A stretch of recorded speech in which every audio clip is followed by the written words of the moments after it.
This webinar is the last of our three-part series on what it takes for students to be successful beyond high school. In this presentation, we'd like to share with parents and professionals some of the needed assessments and supports for assisting young adults with ASD to make that transition to independent living as smooth as possible. As parents, we want our children to be as independent as they can be. Whatever this means, whether it means living entirely on their own or with supports where needed, the goal is to help them achieve whatever level of independence is possible. While children are young, we protect and care for them. As they get older, our job changes to support them to achieve the skills and abilities they can. We worry about whether they will be safe. We wish we could protect them from every possible risk. But in reality, our job as both parents and professionals is to equip these young adults with the skills they need to live safe, productive, and happy lives. So who are we? My name is Shaloni Winston. I'm the executive director of a chapter of the ARC in New York State called Lexington. However, the most important role I feel is as a mom of a bright young lady who has Turner syndrome, nonverbal learning disabilities, and ADHD. I'll share some of our experiences as well throughout this presentation. Joining me today is Nancy Desando. She's the Director of Innovations and Community Supports at Lexington. Between us, we bring over 60 years of experience in supporting people with disabilities, including students on the spectrum. While we have always supported young adults in transitioning from high school to college, careers, and independent living, we recently launched a program that specializes in this area in a big way. We call the program Transitions, and later on, we'll talk about how the parts and pieces of this program come together to support students from different angles and directions. In our program to support young adults on the spectrum and other learning disabilities, each young adult has their own definition about what living independently means to them. Clearly, there's nothing one size fits all to this concept. The first key to finding out what that definition is to the person is through asking questions and listening to what is important to the person. At Transitions, our person-centered interviews start the process of asking the important questions anyone needs to know to support a person in their goal to live independently. This was discussed at length at our last webinar. In recap, we asked questions such as, where would you like to live? What services would you like to have in your life? What life goals do you have? What are you most proud of? We ask these questions so that we can assess what supports each person wants and needs to become as independent as their ability allows. Now, speaking directly to parents, some questions may make for an uncomfortable conversation with your child. Nonetheless, this type of questioning is critical to ensure that your child is headed in a positive direction. It should be reinforced that any answer given should be received in a non-judgmental, emotionally safe frame of mind. Lexington and Transitions is a CQL accredited agency. CQL is the Council on Quality and Leadership, and when you're an accredited agency, we use personal outcome measure interviews as a key indicator for person-centered planning. A trained interviewer asks the young adult and his/her family or other support person a series of questions related to 21 key outcomes to determine what matters most to the person. Areas such as contact with family, safety, rights, and others are assessed.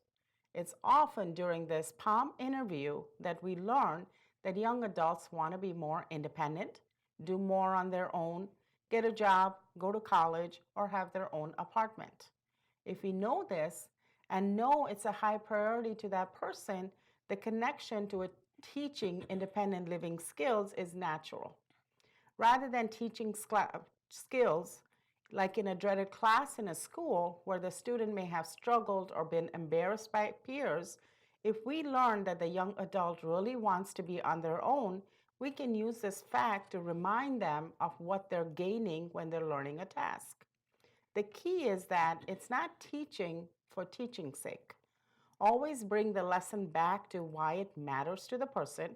What do they gain from it? Once we have asked these important questions, the next step is to problem solve and plan accordingly. In 2013, we received a grant to support 6 young adults to learn skills so that they can move from a 24-hour supervised setting to independent living. We would like to show you a brief video that features 3 of them. The video was not done professionally, nor was it done for this particular webcast. We're showing it to you because it really demonstrates that our strategies work.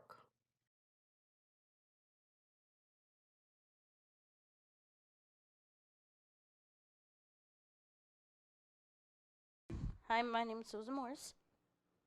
I used to live at Perry Street. My name is Asher James Jacobs. Before I moved to my own apartment, I lived in 231 South Kingsborough, then I moved to Bluebird. My name's Patrick Foote. I once lived at Johnstown, Ira. I wound up moving to 175 South Main.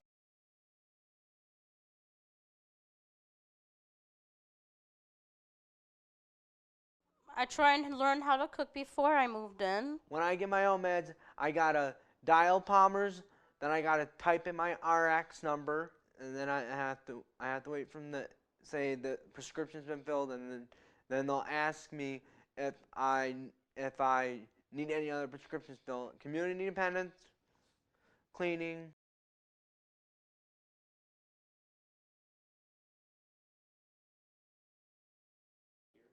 Our first night here, I was overwhelmed. I got the staff I can call. I got the on-call people to call. My very first night in my apartment, I was very excited, and I slept like a baby. My first night here, hanging out with Asher, getting to know what we could and couldn't do.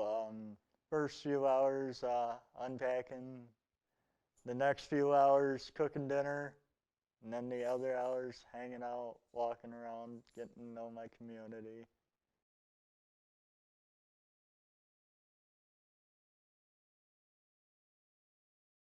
If someone wanted to live in their own apartment, they would have to be very committed to filling your own meds, calling your prescriptions in, getting your community independence, cooking, cleaning. Personal hygiene's a very big responsibility. Knowing what to do if you're out in the community and you meet somebody new that you're unfamiliar with. Just how to learn how to fill in your med pack, know how to order your own meds, and write them in what time you take them in your med book.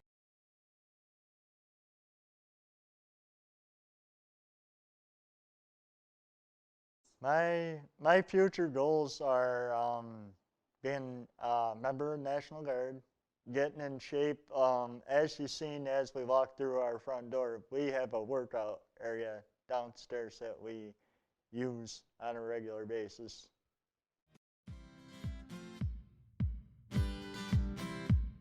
I walk like me, I talk like me, I look like me, I dream like me, and just like you, I'm different too.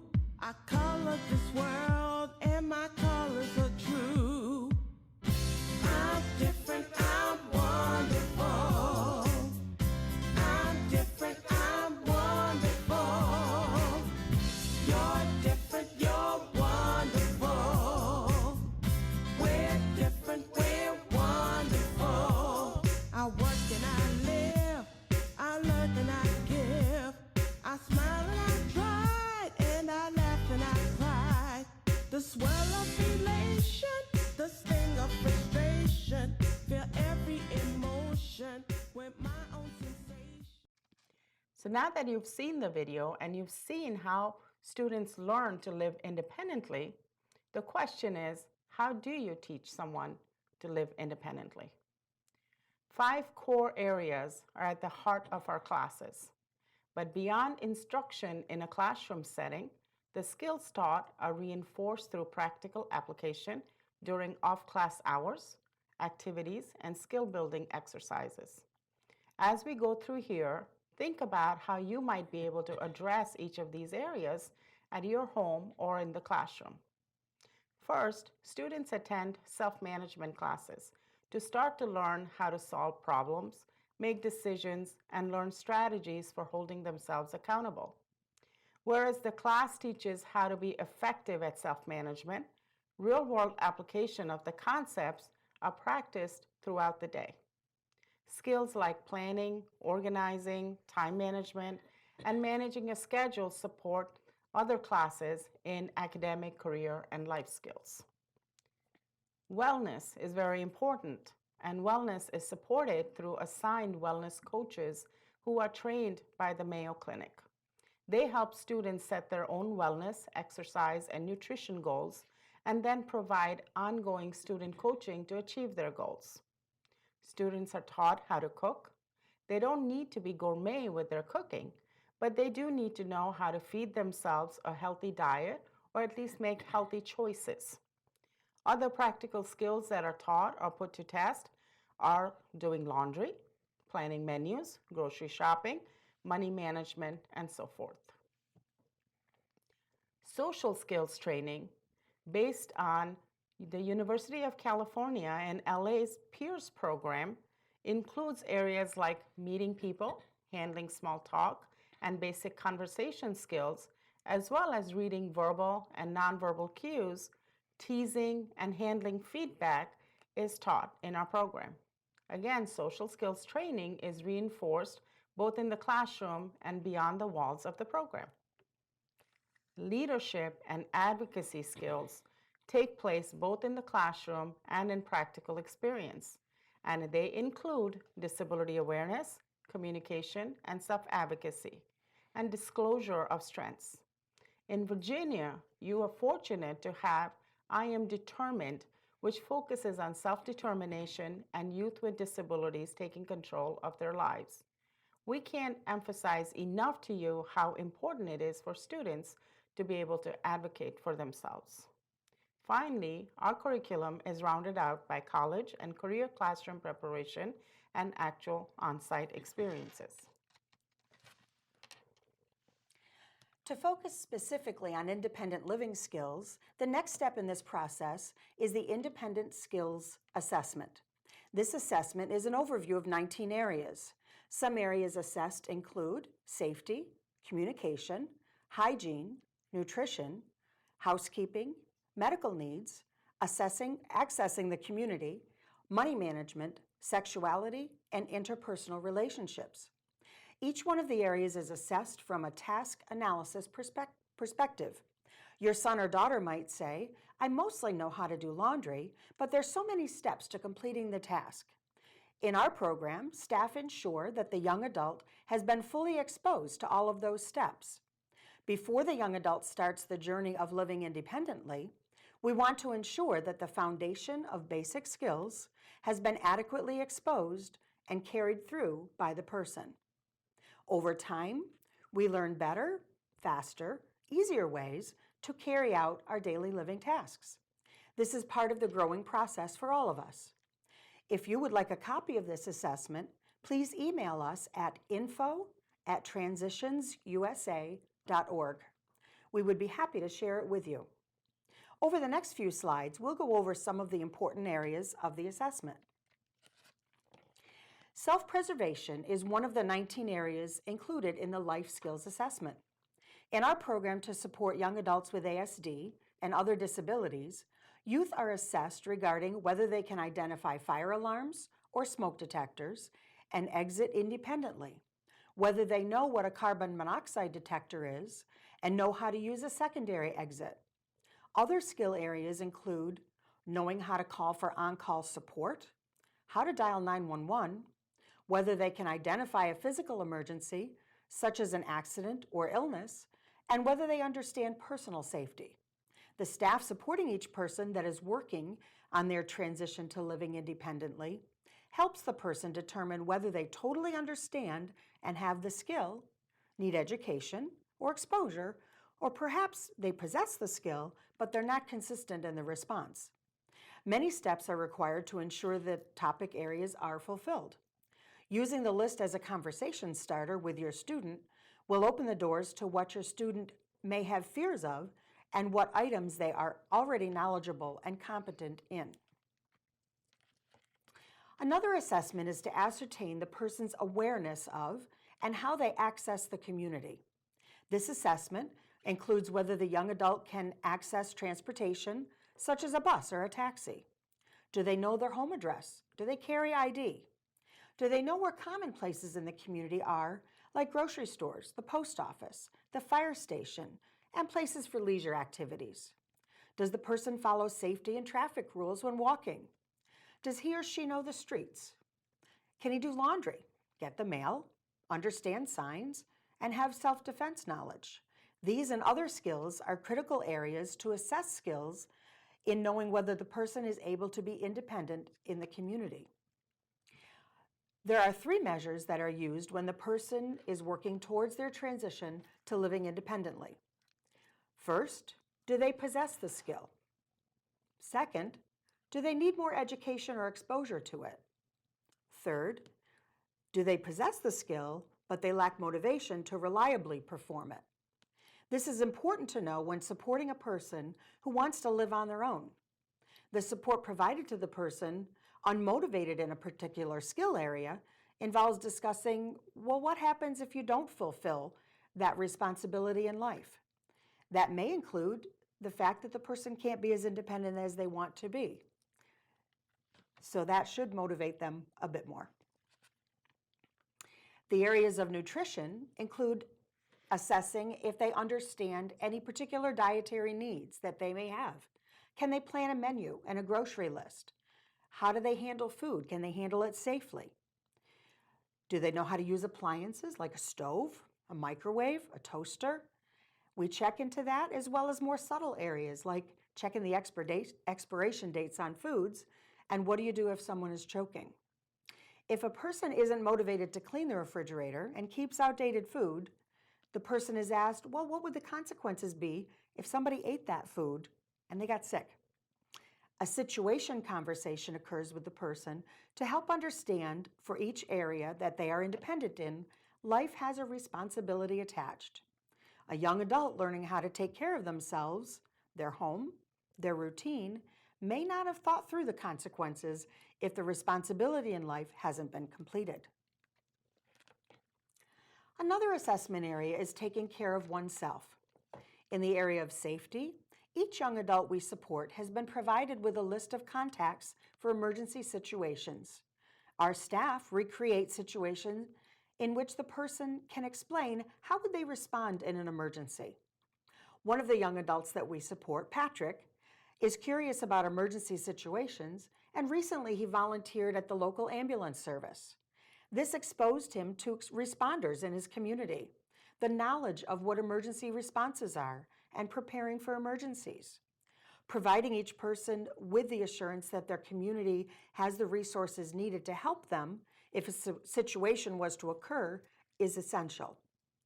We give them a phone list with specific emergency situations listed next to them so that they have a model of when and who to call.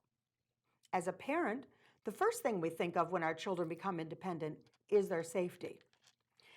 You can support your child by providing the knowledge using many different tools such as phone apps, visual lists, social experiences such as networking with a neighbor when support is needed. In the area of hygiene, we recognize that personal appearance is part of the result.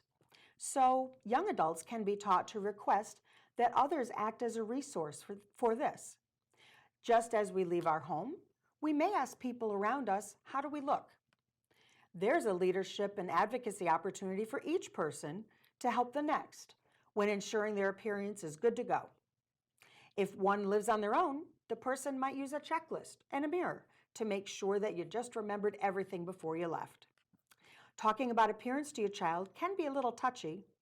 It's important to emphasize that Our hygiene is an outward expression of ourselves and a form of communication to people around us. How we look is reflected by the respect we are treated with in society. Also, providing the child with a list of don't forgets to refer back to can be useful, so that the repetitive reminders don't diminish the child's independence to figure out items on their own before leaving the house. Clothing and how to dress for success can be taught by role modeling. The best way to learn is direct opportunities. Simple and natural conversations occur with the person regarding events and clothing. A picture of the student looking like they want to pose by the mirror may be helpful. Recently, one of the young men we support expressed a want to have a Gothic dress personal style. He researched his options and decided to dye his hair. Staff reminded him of how to ensure his style is going to be appropriate for certain events. It's also important to teach that how they look may cause reactions from others. This same goth look may not be the best when going on a job interview or actually holding a job. Through direct opportunities, we support students and expose them to completing laundry at home or laundry at a laundromat. The two experiences are different, and having the exposure to both situations is key. The entire experience is broken down into small parts so as not to overwhelm the learning process. In this case, students are verbally prompted with reminders to prepare for the task and asked what ifs. For example, with the laundromat, topics can include being prepared with money and quarters, soaps, separating colored clothes. So questions might be, what if you run out of quarters? Who do you go to? Breaking the task into small parts is helpful for students with ASD who tend to follow a very structured mindset and routine. To work with a young adult in taking care of a home, one focus is on organizing. Young adults are learning so many tasks at one time in life. They're working on life skills, academic skills, social skills, etc. One of the basic foundations to make all of the daily tasks happen in life comes down to organizing. We encourage each person to find what helps them to organize themselves the best. Our staff members provide examples to choose from and support the person to find what technique best works for them individually. Tools can include a calendar or alarms in a cell phone or daily and weekly checklists or an iPad app. Overall, each person is taught that everything has a place. Each person schedules within their daily routine a time each day to clean and organize. It may simply be 10 minutes at the end of the day to bring the area back to where it was. How would a young person know how and why to clean? We learn through doing and comparing. When a young person we support has completed a chore, we ask, how do you think it looks? Putting up a picture of what a clean room or a vanity looks like may be helpful in the beginning to ensure understanding of the standards. Motivation is the key to this task. If one were to be disappointed in their work, they may not be very motivated to do the task again. So our staff members will put praise first and let the person know how they fulfill the task in a positive manner. Then suggestions and education will be followed, letting the person we support help make the decision on whether the cleaning was fulfilled. Using comparisons can be a great visual experience to reference back to. Also key to an independent life is knowing what to do to maintain your home, apartment, or your room. Young adults may not have yet learned how to fix small problems, like replacing a light bulb, or what to do for a bigger problem like a broken window. We provide examples of what the person can fix and maintain on their own, and examples of when you call the landlord. They practice basic repair skills and take pride in fixing something themselves. When someone is going to share an apartment with someone else, it is important to understand how to work on the appearance of where they live. We teach people to find common interests with their friends that share an apartment. The student learns that the bedroom is an area that can be personalized to their taste. By contrast, the common living area should be inviting and offer a nurturing atmosphere for everyone who lives there. Staff can show pictures of varying appearances of a home or a room and discuss how the appearance can make someone comfortable or uncomfortable. Beyond just looking good, we teach young adults that keeping their place clean also prevents bugs, mold, mildew, or complaints from roommates, neighbors, or landlords. Financial management. Financial management can be a challenging area for young adults with learning differences. Questions and prep are the key to this area when a young person is first starting to be independent with finances. To go from having someone be in charge of your bills and your purchases and your savings to being independent can take some mistakes and learning experiences. After assessing basic knowledge of money management, of bills, and watching expenses, tasks may need to be broken down into very small steps. If the person has no experience, they may first need to get used to simply handling a small amount of spending money. A basic first step is simply to notice how much each item purchased costs. If a person has the basic knowledge, the next experience may be to open their own debit card with a small limit. This gives the person access to their money and control over what and when a purchase is made. It's important to teach the perils of impulse purchasing and ensuring the person understands the consequences if they spend their money too quickly. Even managing personal possessions without losing them is an area to learn. The key in the beginning of the transition is introducing small steps to build upon. Using a systematic approach with people has been very successful in teaching people specialized diets, nutrition labels, planning meals, and more. Once again, breaking down the task into 3 areas of before, during, and after can help the person to be able to see the entire task in simple terms. Take, for example, planning the menu.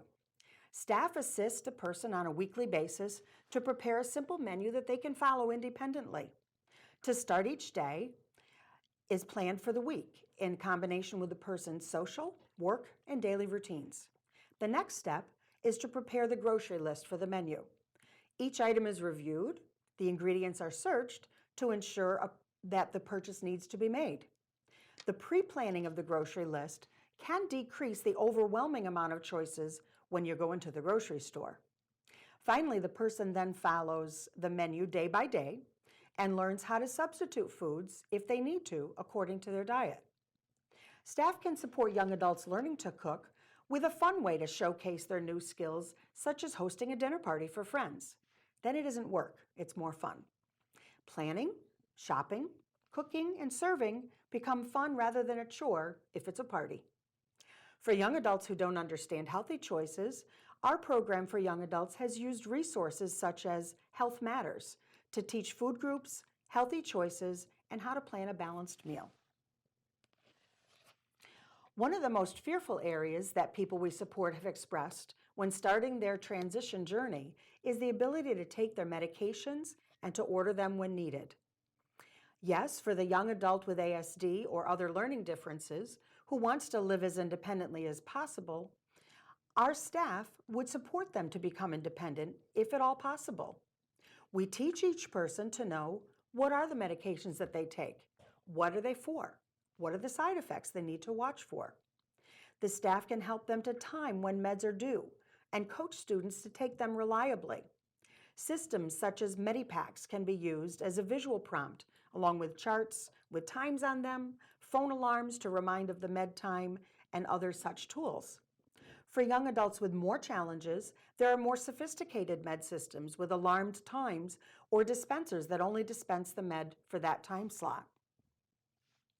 To teach ordering meds from a pharmacy, first the young adult needs to learn to watch for when the refill is needed.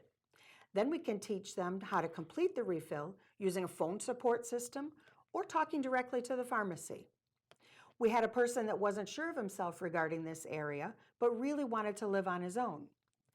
We set up a modeling system and practiced informally so that he was exposed to that experience. And once he completed the task, knowing that there were no consequences if a mistake was made, then he was ready to go about the task in real time. He now is very proud that he can complete his whole refill process, and he has become a mentor for other students, and they'll listen to a peer mentor. Another area of independence is to learn any medical conditions that the young adult has and to start to prepare for their appointments, to talk to their doctor about their concerns, and just truly be involved in their own health management. Staff can help prepare questions ahead of time to help make it easier for them. He or she can be taught to call to make that appointment, again with some coaching. Praising small steps leads to confidence to make the bigger ones. Young adults need to learn about their own health and to start to manage it themselves to the extent that they can. A health plan can include things like keeping records of their appointments, setting physical activity goals and nutrition goals, ensuring that they shower, brush their teeth, that they have a plan to handle things like their emotional health and their stress level. They can be taught to complete a health information form with their medical conditions, allergies, meds, immunizations, and insurance information. Another area of independence is to learn any medical conditions that the young adult has and to start to prepare them for their appointments and talk with their doctor about their concerns. Staff and parents can prepare questions ahead of time to make it easier and advocate for the doctor to talk directly to the student, not to the person that might be accompanying them. He or she can make the appointments again with some coaching, and our program often uses a curriculum to teach young adults how to manage their health to the extent that they can, with a curriculum such as My Health, My Choice, and My Responsibility. Many of the young adults that we support and many people have transitioned into their own apartments. They first were taught and certified by the American Heart Association in first aid and CPR. It's a great start for young adults to prepare for emergencies. And not only does it provide a parent with some much needed relief, but the child builds their self-esteem with the knowledge of how to help themselves and also how to help their friends if there was an emergency. Many of the people we support that have moved into their own apartments were taught how to react in natural disaster situations, like a flood, or perhaps the power is out. They help one another, and they have close ties with their neighbors for support. They have emergency contact numbers, and we've worked with them on training so that they know who to call, when to call, and why to call in various situations. Through modeling of those situations, staff provide gentle guidance to each person to prepare them to make decisions with the knowledge that they have learned. Families can complete something like a family emergency plan for what to do and where to go in emergency. You can teach children how to do things like turn off utilities, bring essential papers and supplies, how to keep an emergency food supply on hand, and such items like flashlights, batteries, and other items in a go bag. Teaching independent transportation is another vital area. Teaching modes of transportation, buses, taxis, walking, riding a bike, will depend on where the person lives and their safety awareness. Basic safety and traffic rules are a major first step. One of the people that we supported recently traveled to Manhattan to visit with his family. When we were working with him on travel training, his staff supported him on traveling to his family's home to make sure that he was knowledgeable of all the decisions he would need to make. Staff observed him in a trip on a shorter nature, and once they knew that he was able to navigate that and to learn how to do bus terminals, he practiced navigating home independently. First, they observed what the person is able to complete regarding transportation, and then they coached him to go ahead and complete that. There are so many skills incorporated within this one task of getting from point A to point B. A person needs to incorporate their social skills, planning, organizing, time management, mapping skills, knowledge of signs, safety, and more. Breaking this down into 3 areas is crucial, as the task can be overwhelming. The travel arrangement is reviewed with the person before, during, and after the experience. Where the person is going, is it accessible, who to speak to, what to be careful of, these are all questions to be considered. All of these are reviewed with the person before they are in the situation so that they can refer back to that guidance that they were provided. Again, mapping out a plan can be provided to that person so that they have reminders for each step that they need to take to ensure that their travel is successful. Overall, exposure to different types of travel is important for each person. So we've gone over a number of skills. When you think back to all the areas that a young adult should develop skills in, it's quite overwhelming for any student or parent. We have a team of highly trained professionals and paraprofessional staff who do this. During these years, students are also facing tremendous pressure to complete academic requirements at school, participate in all types of activities because it helps with college applications, sports, community service, and so on and so forth, in addition to these being some of the most difficult years for a teenager. So where does one start? What does one focus on? There are no specific answers to these questions. It's different for each student. While everything on the previous slides is important for any young adult to learn, it is impossible to work on all of those skills at home. In our experience, we ask families to focus on the skills that are outlined first on this chart. These can be done in simple ways during the student's high school years. First, in the area of academics or work, it is very important to develop a realistic plan based not just on interest, but also on strengths, feasibility, and weaknesses.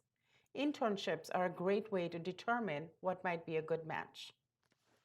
Post-high school, there's often very little structure. In college, there's no consistent sleep pattern. Everything is novel. There's no implicit structure as there is at home. It is important to develop tools and systems that become second nature to the student. For each student, it's a personalized tool. You can use any type of tool, such as the use of task lists, a binder system for filing, identifying specific places for key items, a daily routine, weekly activities, use of a timer, reminders on the phone, and many other types of things. Perhaps the single biggest change both the student and the family will immediately see is that everyone is now directly talking to the student. They're not talking to the parents. Self-advocacy is a skill that will be continually needed and will be needed right away. The best way to prepare for this is in high school with projects like Virginia's I'm Determined project. Mobility and personal safety are 2 practical areas that the student will immediately need to become good at. Nancy talked about how we teach students transportation, we teach personal safety. Those are the 2 areas that is very important, that as the student transitions into a different living environment, that they know that right away. Since the student is now more on their own, personal presentation becomes very important so that the student isn't judged by their own appearance. Personal hygiene, appearance, manners, and social graces become important. Having topics to engage in conversation is very helpful. A social mentor, that's someone who's a year or 2 older, could be very helpful to role model these skills. It is going to be necessary at some point for everyone to learn independent living skills, but they can be taught at a very basic level to get by until the student has mastered the skills that were identified in the previous slide.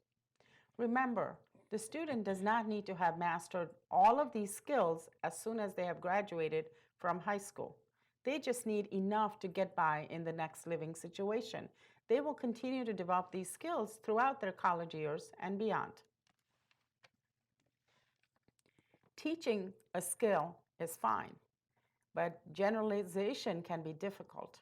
So it's very important, actually more important, then even learning the skill is to practice. Practice, practice, and practice. What we mean by that is talking about what to do is inadequate preparation. It is important for the student to experience as much as possible in all aspects of one's life: school, college, work, shopping, and social settings. That's what we do in transitions, and also what moms, dads, clinicians, and educators should do and encourage at home. On a side note, each young adult should be assessed for technology needs. There are many simple apps as well as complex technology that helps young adults be more independent. Look into that if you think it's needed, and know that many states provide funding for technology that helps students. There are a number of resources available to teach independent living skills. We are going to share some of those with you. We're not necessarily endorsing them, but we're offering you some options for curricula that we have used with some situations. The next 4 slides use videos and apps that are popular with young adults. This one, for instance, is from Able Link Technology. It is an app that has self-directed learning lessons for 40 important skills.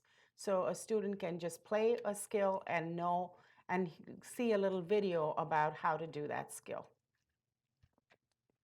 This one is again from Able Link Technology. This one focuses on safety skills and has 27 lessons in the area of safety. Nancy had referenced a curriculum called My Health, My Choice, and My Responsibility. This is the Westchester Institute of Human Development is a site that you can get several apps and several curriculum. The one that we have used is My Health, My Choice, and Responsibility. It has been very helpful for a young student to learn how to take charge of their doctor's appointments and medical safety. They also have a curriculum for My Safety, My Responsibility, and My Plan. Here are a couple other curriculums we have used. Again, when speaking about nutrition, Nancy had talked about Health Matters. It's a program that we use across the board through our organization and have found it to be very helpful. There's also a curriculum on financial management that can be used to teach young adults. In closing, we leave you with the words of Eileen Kennedy Moore in her book, Smart Parenting for Smart Kids: Nurturing Your Child's True Potential. She says in this book, I think that the best thing we can do for our children is to allow them to do things for themselves, allow them to be strong, allow them to experience life on their own terms, allow them to take the subway, let them be better people, let them believe more in themselves. We've covered a lot of ground today, but we want to continue to be a resource to you as parents, educators, clinicians. We take what we do very seriously, and helping students to be successful is really all we care about. So if you have questions, reach out to us through our website, www.transitionsusa.org. Again, that is www.transitionsusa.org. We wish you and your students all the success in the world. Thank you.